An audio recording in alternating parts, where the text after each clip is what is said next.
What earned you enshrinement in the Hall, do you think? Well, I think you have to have longevity. I think you have to have good years. You have to have solid, really good years.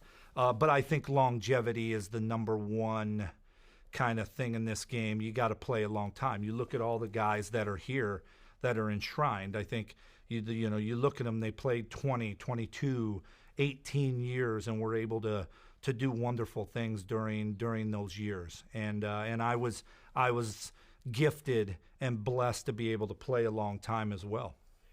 But playing a long time and not excelling for most of the time doesn't get you into the Hall of Fame. You have to have numbers. Yeah. And your numbers, more than 600 home runs, were your calling card achievement. How do you think you were able to accomplish that? I think through hard work, through understanding how to fail, but when you did succeed, how long could you keep it? We all are going to fail. You're going to have success, but how do you keep success for a long period of time, or enough long period of time where you don't go in and out of these roller coaster rides of failure and having success? I was blessed to be around wonderful teammates throughout every organization I was in, had great players, was in organizations that competed to win. I think that was number one, having teammates that were winners and that wanted to be in the moment, we call it, as a baseball player.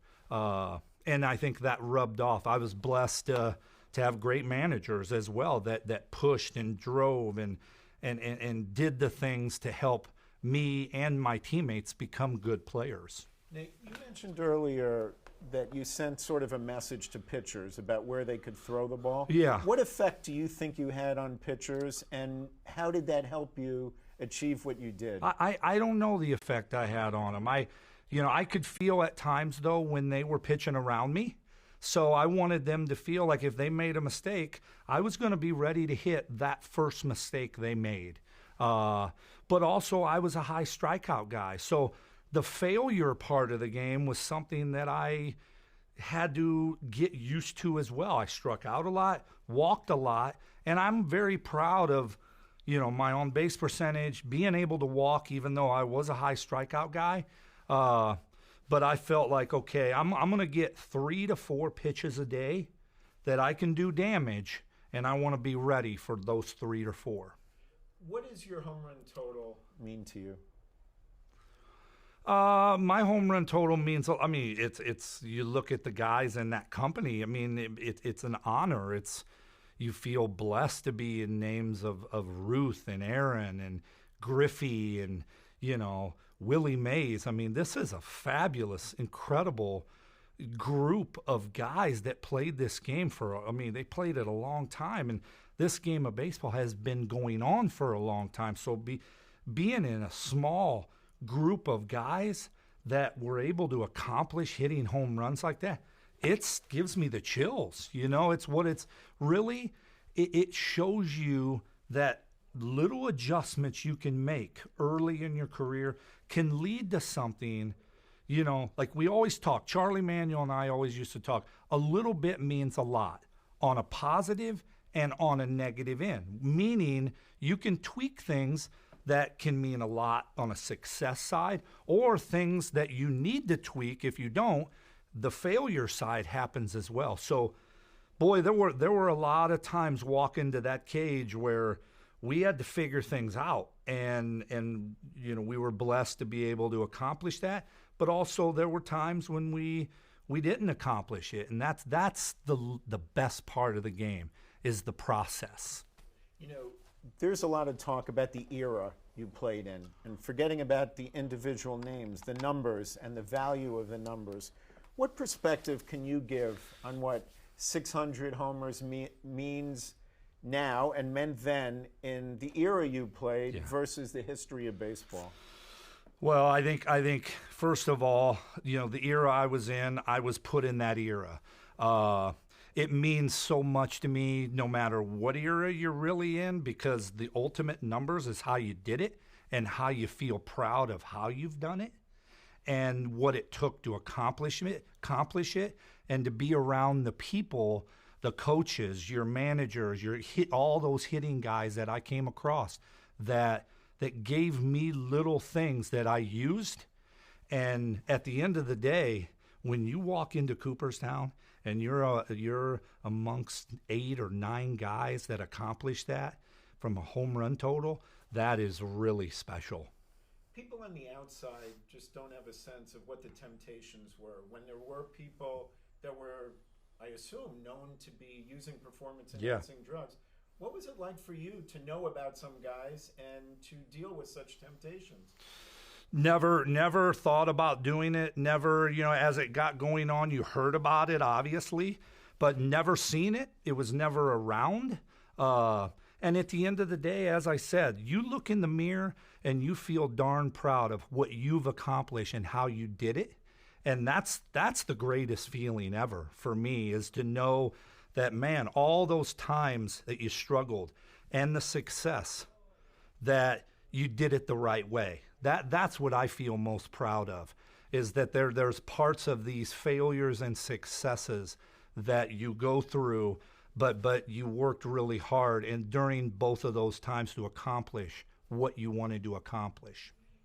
You're a guy who we've seen gets emotional, at Yes. tributes to you especially. What do you envision it will be like when your plaque is up in that hall and you get to see it? It's a feeling like no other. When I walked in late February down the hall and looked at those plaques and you read those names, I mean, it gives you chills. I'm going to be honest. And to know that your plaque is going to be in a museum with those names of the greats that have played this game, talk about being proud. When you walk out on that porch and you see, Johnny Bench, and you see Hank Aaron, and you see the names that have come along, Killebrew, Willie Mays. I mean, it's as good a feeling as I think you can ever get. You don't play the game to go to the Hall of Fame. This is after it's all done. If you're blessed and rewarded, and they elect you to come in, it is a feeling like no other. And I've had the time of my life with it, but the best part of it is sharing it with your parents, your wife's parents, your wife, your kids, your friends, the organizations that I was in, the managers, getting text messages from teammates. This is more about just the individual going in. Ultimately, we're doing this all together. I know the player has to do the work, but at the end of the day, isn't it so special that you get to share this with the people that absolutely played such a big part in where we're at? And unlike most players, the anthem singer on Sunday is going to have a special connection to you. Oh. I don't want to make you tear up or anything, but who is going to sing the anthem on Sunday, and how did that come to pass? Well, Jeff Idelson asked my daughter, Leila Grace. My daughter she is a beautiful singer. Just wait. I get emotional thinking about it because she's worked so hard. And my son, he's a ball player, so he gets the attention. And to have her have that moment is going to be so special. How old is your daughter, and what's her singing background? She goes to the performing arts in Chicago, and she's been singing in the theater. She went to Stage Door Theater there in Hinsdale, and has been doing it since she's been like 7 or 8 years old, and it's been a dream of hers. And her voice is just incredible.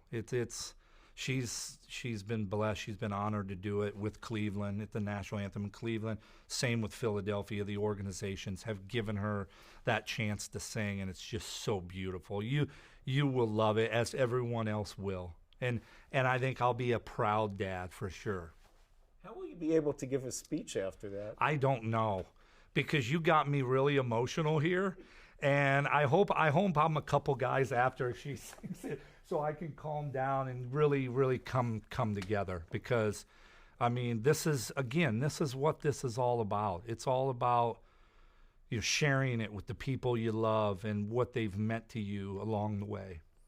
Now, is there anything about your career that we haven't touched on that you'd like to add that you're thinking about as you're preparing for induction into the Hall of Fame?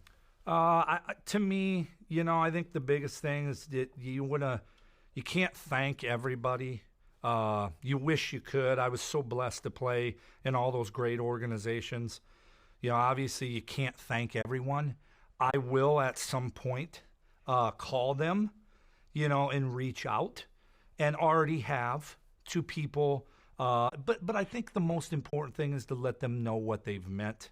And the speech that we're all blessed to give on Sunday, you want those people that you will thank to truly understand what they meant to you, and how important it is, and how important they are to you and what they've meant to your career. I think that's the important thing. Now, I mentioned to you we're asking the new inductees about some of the other subjects with baseball. Sure. When you see the number of defensive shifts in the game today, and consider that there's been discussion, even by the commissioner, about perhaps a rule change to limit such defensive shifts, what goes through your mind? Well, being a guy that the shift hurt, they shifted me notoriously about the last stages of my career.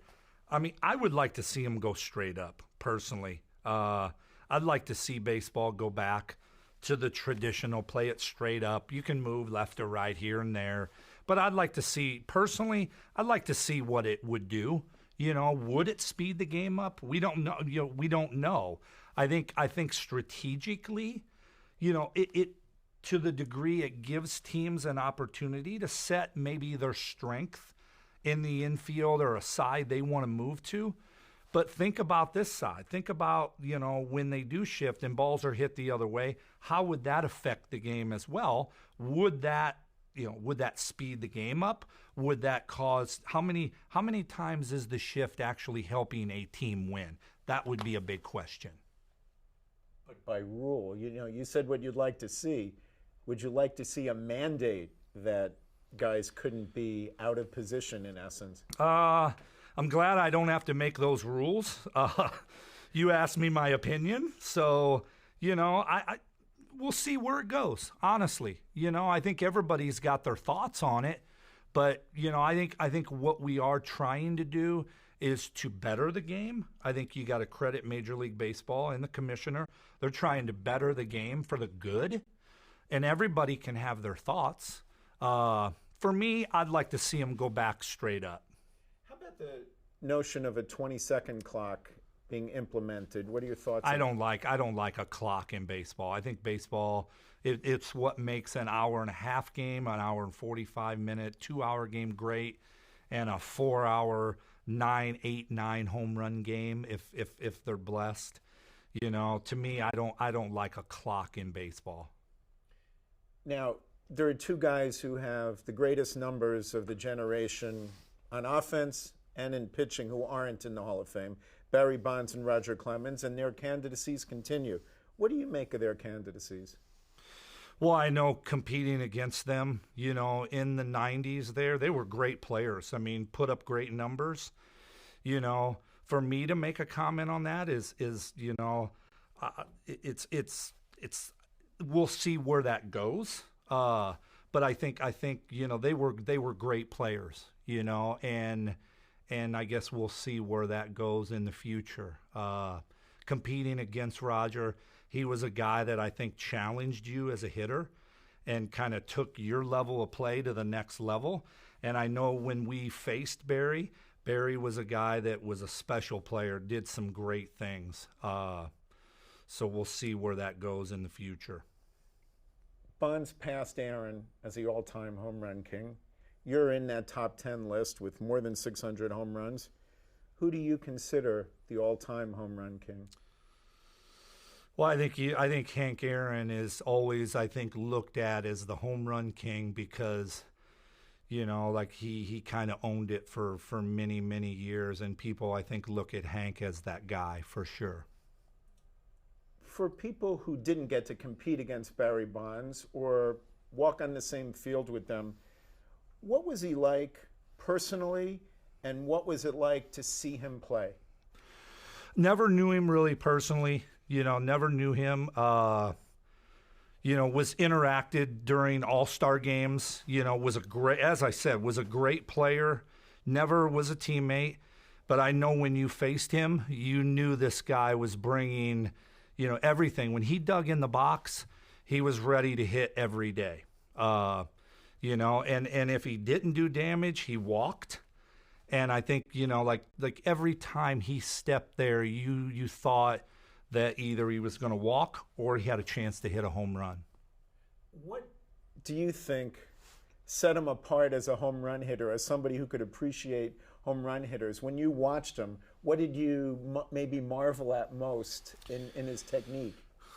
Well, he didn't have a lot of, his pre-setup, he was always from a fundamental end, he was always in a really good position to hit all the time. And think about it, a guy that walked like he did, and the very few pitches that he did get to hit, he capitalized on it because he was in a pretty good position to hit all the time. And mechanically, to have and do what he did, you have to be mechanically pretty sound. Now, you mentioned many people regard Aaron as the all-time home run king. What are your emotions when you think about the perhaps compromised legacy of Bonds because of the baggage that he carries? I think people, again, we talked earlier, you have your opinions. And I think, when you compare like Bonds and Aaron and, what has happened in the past, I think it goes back to looking in that mirror and being, I think like when you look in the mirror, you got to be proud of what you've done. He only knows that, I think, from that degree. But when we faced him, look, you never know what a player has done, all that stuff as you're competing. I think he definitely did things in baseball that was pretty high on the pole for sure. And so did Hank Aaron. Both were tremendous players. Today's players, when you see Mike Trout play, what do you see? I see someone that's got stardom written all over him and a Hall of Fame career in waiting. This guy does everything and has done everything to put him in place to become, I think, a legend in the game. Now, we go back to longevity. You have to have longevity. You have to be able to play a long time to accomplish what those greats that we're talking about have done. And I think Mike Trout is no doubt in that direction and heading that way, and he's the face of the game. Face of the game. That's been an interesting subject the last 10 days or so since Rob Manfred said around the All-Star game that perhaps there's more he could do to cultivate popularity, help the game, etc. What's your take on all that? I think, again, the commissioner is trying to do everything to better the game. As far as popularity and where the game's headed, I think the game is headed. The athletes in the game today are great. I think we're heading in a wonderful direction. And I'm seeing it from the youth side of baseball. The kids today at the lower levels, I think, are translating into what Harper, Trout, Machado, all these young guys are doing in the game from a lower level. And the game is really tremendous. I think it's in one of the best stages of our youth and where it's grown. And the fans, I think, have embraced that as well, for sure. You mentioned Harper and Machado, taking them as individuals. How would you describe Harper? I mean, an incredible talent, I would say, right there with Trout. Like a face of our game. I think this kid passionately loves to succeed. And you can see it in the way he plays. He really goes out and plays the game how it should be played. And I think what he's going through now are the ups and downs of the game that every player learns. We talked earlier. and understanding that those ups and downs are, you're going to go through that. And I think he's learning that. He had so much success early that at some point in every guy's career, you go through these phases, and this will make him better. He is an absolute fabulous player, and he's really a lot of fun to watch. And this winter should be very interesting, too, with the free agency. Machado also going to be a free agent. Yeah. How would you describe Manny Machado, the player, and the impact that he makes on a team? I think Machado is to play shortstop and to hit for power like he does, and to be able to make an impact in the game is just something incredible to watch. He's another one. There's so many faces of our game today that are just make the game so special and to be a part of it. Now, Machado and Harper, free agents, there's talk of $300 million. When you hear that figure attached, what are your thoughts, and do you think the impact will be good on baseball to see figures like that? I think you got to let that play out. My question would be is who's throwing those figures out there? Like free agency's not here, so you have to let that play out. Once it happens, it'd be easier to comment on commenting now because it's not there yet. The game has escalated. I think it's grown, which is positive, but we'll have to wait and see where that all plays and how it plays out. Some have said that maybe there'll be examples that there should be a salary cap if it does go to $300 million. Yeah, we'll have to see where it all goes to.